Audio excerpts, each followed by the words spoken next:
আমাদের মধ্যে অনেকের সাথে অনেকের বিবাদ হলেই তখনই বলে যে তোর নামে আমি আদালতে গিয়ে মামলা করব, থানায় গিয়ে মামলা করব।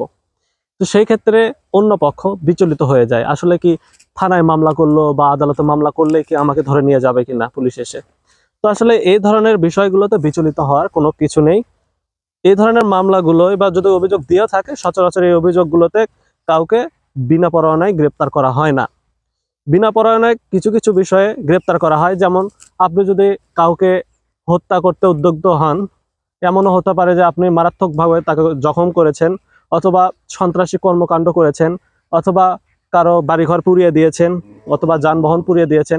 এই ধরনের মামলাগুলো সচরাচর পুলিশ বাদী হয়ে মামলা করে, এটাকে জিআর মামলা বলা হয়। এর বাদী থাকে রাষ্ট্রপক্ষ। তো এই ক্ষেত্রে সচরাচর আপনাকে বিনা পরোয়ানায় পুলিশ আপনাকে না জানিয়েও গ্রেপ্তার করে যেতে পারে। এর বাহিরে অন্যান্য বিষয়গুলো রয়েছে, এগুলোতে কিন্তু সচরাচর আপনার গ্রেপ্তার হওয়ার সম্ভাবনা নেই। সুতরাং মামলার কথা বললেই, অভিযোগের কথা বললেই আপনারা এই বিষয় নিয়ে বিচলিত হবেন না। আপনারা থানায় হোক, আদালতে হোক, এই বিষয় নিয়ে খোঁজ খবর রাখবেন।